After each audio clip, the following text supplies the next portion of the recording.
இயேசு கிறிஸ்து என்னுடைய சமாதானத்தையே உங்களுக்கு கொடுக்கின்றேன். யோவான் 14ஆம் அதிகாரம் 27 சொல்லக்கூடிய அழகான வார்த்தைங்க. உலகம் தரும் தற்காலிக சமாதானம் அல்ல, எல்லா பயத்தையும் கலக்கத்தையும் அமைதிப்படுத்தும் அவரது நித்திய சமாதானமாகும். ஆண்டவர் உங்கள் எல்லைகளை சமாதானம் உள்ளவனாக்குகின்றார். சங்கீதம் 147ஆம் அதிகாரம் 14. இன்றைய நாள் நம்ம சமாதானத்தை பற்றி பார்க்குறோம். இன்றைக்கி எத்தனை குடும்பத்தில் சமாதானம் இருக்குது இல்லைன்னு பார்த்தோம் அப்படின்னா நிறைய சொல்லிகிட்டே போகலாம். சமாதானமே இல்லை பிரதர், இப்போ பாரு பிரச்சனை பிரச்சனை பிரச்சனை தான், யாரும் விட்டு கொடுக்க மாட்டாங்க. நாங்கள் எத்தனை நாள் தான் விட்டு கொடுக்க முடியும்? எங்களாலேயும் பொறுமைக்கு ஒரு எல்லை உண்டுன்னு சொல்லுவோம்ல, எங்களாலேயும் முடியல அப்படின்னு சொல்லி எத்தனை பேர் சொல்ல நம்ம கேள்விப்பட்டிருக்கோம்ல. ஸோ இன்றைக்கெல்லாம் நம்ம ஆண்டவராகிய இயேசு கிறிஸ்து என்னுடைய சமாதானத்தையே உங்களுக்கு கொடுக்கின்றேன் என்று வாக்கு கொடுத்திருக்கின்றார். என் அன்பு சகோதர சகோதரிகளே, ஆண்டவர் நாமத்திற்கு ஸ்தோத்திரம். தினம் ஒரு ஜப வழியாக பேசிக்கொண்டிருப்பது உங்கள் அன்பு சகோதரன் பிரபு. எப்படிங்க இருக்கீங்க? இன்றைய நாள் எப்படிங்க போச்சு? உங்களுக்கு மகிழ்ச்சியாக இருந்தீங்களா? எப்போவுமே சந்தோஷமாக இருங்க. பயப்படவும் வேண்டாம், கலக்கவும் வேண்டாம், பார்த்துக்கலாம், எதுவும் கடந்து போகலாம். வாழ்க்கையில் இன்றைக்கி நம்ம கலங்கி நிற்கிறோம்ல, ஒரு பதட்டம், ஒரு பயம் இருக்குது வாழ்க்கையில். என்ன பண்ண போகிறோம், இதுக்கப்புறம் வாழ்க்கை எப்படி இருக்க போகுதுன்னு தெரியலையே, எதுவுமே பண்ணலையே இன்னும் வரைக்கும் அப்படின்னு சொல்லி வச்சுட்ருக்கோம்ல. நீங்கள் செய்கின்ற எல்லாவற்றிலும், உங்களுக்கு சொந்தமான யாவற்றிலும் அவர் சமாதானத்தை கொண்டு வருவார். அவர் உங்களுக்கு கொடுத்திருக்கும் ஆசீர்வாதங்களை மிக பெரிதாய் உயர்த்த போக்கின்றார். கலங்காதீங்க, சோர்ந்து போகாதீங்க, உற்சாகமாக இருங்க.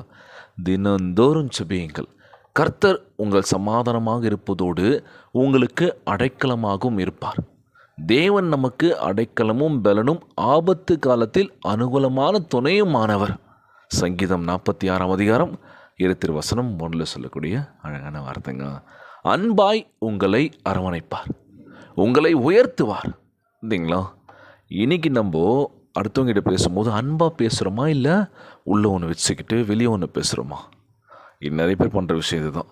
ஒரு வேலை ஆகணும் அப்படின்னா அவங்கள யூஸ் பண்ணணும், எப்படி பேசி அவங்கள நம்ம இழுக்கணும் அப்படின்னு யோசிப்போம்ல.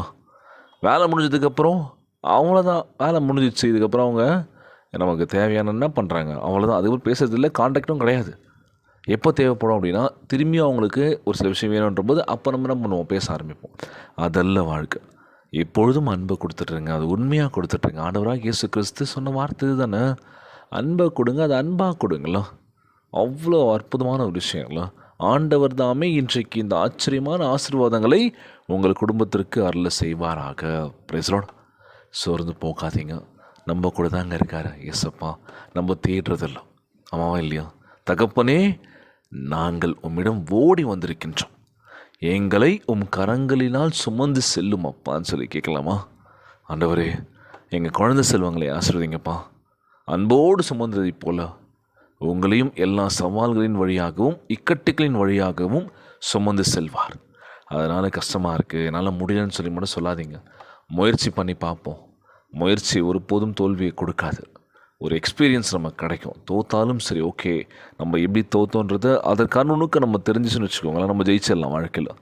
ஒரு சின்ன ஒரு விஷயம் நமக்கு கிடச்சிச்சின்னு போதுங்க, வாழ்க்கையில் மிகப்பெரிய உயரத்துக்கு போயிடலாம். ஆனால் அந்த விஷயம் கிடைக்கிறத நம்ம தேடிட்டுருக்கோம். ஐயோ, நான் வாழ்க்கையில் ஜெயிக்கிறதுக்கு என்கிட்ட எல்லாமே இருக்குது, அதை நான் எப்படி பயன்படுத்தணும்னு தெரியலையே. என்கிட்ட ஏகப்பட்ட திறமைகள் இருக்குது பிரதர், ஆனால் எங்கே அதை நான் வெளிப்படுத்துறது, எங்கே நான் மேலே வரதுன்றது தெரில. அதை நீங்கள் யோசிங்க, எந்த வழியில் நம்ம போனால் ஜெயிக்கலாம் அப்படின்னு சொல்லி நல்வழிப்படுத்தி நம்ம ஆண்டவராகிய இயேசு நம்மளை வழிநடத்தி கொண்டிருக்கின்றார். அந்த நல்வழியிலே போங்க, தவறான திசை நோக்கி ஓடாதீங்க. வாழ்க்கையில் ஜெயிக்கிறதுக்கான விஷயம் நிறைய இருக்குது.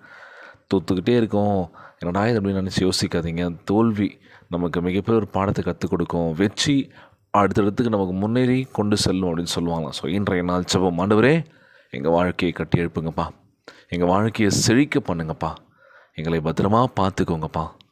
நாங்கள் தேடுற ஒவ்வொரு விஷயம் எனக்கு கிடைக்கணும் ஆண்டவரே, உங்களை நோக்கி நான் கூப்பிட்றேன். என் கண்ணீரை தொடங்க ராஜா, கவலையெல்லாம் அகற்றி போடுங்கப்பா. இன்னொரு முக்கியமான விஷயம், அம்மாவை ஹாஸ்பிட்டல் அட்மிட் பண்ணியிருந்தேன் சொல்லியிருந்தேன். நேற்று தினம் டிஸ்சார்ஜ் பண்ணிட்டாங்க. எதுவுமே இல்லை, நல்லா சாப்பிட்டு சொல்லுங்கள். ப்ளட் கவுண்ட்டு மட்டும் தான் கம்மியாக இருக்குது, அது நம்ம சரி பண்ணிக்கலாம், பிரச்சனை இல்லை.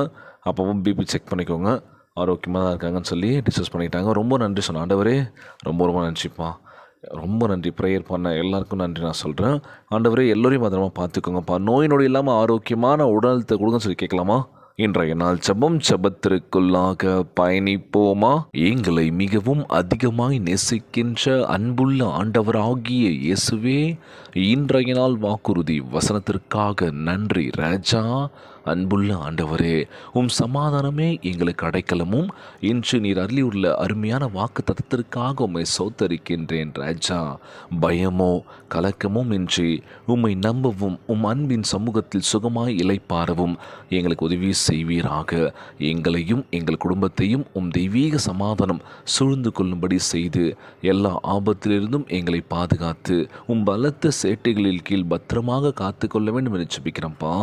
எங்கள் இருதயங்களை, எங்கள் வீட்டை, எங்கள் வாழ்வை உம் சமாதானம் ஆட்கொள்ள வேண்டும் என்று ஜெபிக்கிறோம்ப்பா. எங்கள் பிள்ளைகளுக்கு உம் ஞானத்தை தந்து ஆசீர்வதித்து தர வேண்டும் என்று கேட்கிற ஆண்டவரே, உம் பாதைகளில் அவர்களை வழிநடத்த வேண்டும் என்று கேட்கிறோம்ப்பா. எங்களுக்காக எல்லா யுத்தங்களையும் நடத்த பண்ணி முரண்பாடுகள் காணப்படும் இடங்களில் ஒப்புரவாக்கி சத்ருவின் சகல கிரியைகளையும் எங்கள் கால்களுக்கு கீழ் நசுக்கி போட வேண்டும் என்று கேட்கிறோம்ப்பா. உம் தயவு பாதுகாப்பு நிரம்பி வழிய வேண்டும் என்று கேட்கிற ஆண்டவரே, உம்முடைய ஆசீர்வாதம் எப்பொழுது இருப்பதாகப்பா எங்களோடு கூட இருக்க வேண்டும் என்று ஜெபிக்கிற ஆண்டவரே. இந்த ஜெபத்தை கேட்டுக்கொண்டிருக்கின்ற அன்பு சகோதர சகோதரிகள், என் அன்பான உறவுகள் எல்லோரையும் பத்திரமா பார்த்துக்கோங்கப்பா. யாருக்கு எந்த கஷ்டங்கள் துன்பங்களை கொடுத்துறாதீங்க ராஜா. நோய் நொடியினால் அவதிப்பட்டு கொண்டிருக்கின்ற ஒவ்வொரு சகோதர சகோதரிகளை உமது கரங்களால் தொட்டு நோயில் அகற்றி போடுவீராக. உம்மால் கூட அது கரை ஒன்றுமில்லை ஆண்டவர், எல்லாம் கூடும் என் நம்புற இயேசுப்பா. ஒவ்வொரு குழந்தை செல்வங்களை ஆசீர்வதிங்க ராஜா. உடல் தெம்பும் வலிமையை தர வேண்டும் என்று கேட்குறேன்ப்பா. கணவன் மனைவிக்குள்ள ஒற்றுமையை கொடுங்க, சமாதானத்தை கொடுங்கன்னு சொல்லி கேட்குறேன்ப்பா. நோய் நொடி இல்லாமல் ஆரோக்கியமான உடல்நலத்தை தர வேண்டும் என்று கேட்குற ஆண்டவரே, எல்லோரையும் பத்திரமா பார்த்துக்கோங்கப்பா. ஒவ்வொரு நாள் சம்ப விண்ணப்பங்களை கேட்டு எங்களை ஆசீர்வதிக்க போவதற்காக நன்றி செலுத்துகிறேன் இயேசுப்பா. எல்லோரும் ஒற்றுமையாக சமாதானமாக இருக்க வேண்டும் என்று இன்றைய நாள் ஜெபம் இயேசுவின் விலையேற பெற்ற நாமத்தினாலே ஜெபிக்கின்றேன் நல்ல பிதாவே. ஆமேன், ஆமேன். இயேசுவுக்கு புகழ், இயேசுவுக்கு நன்றி. மரியே வாழ்க. God bless you all.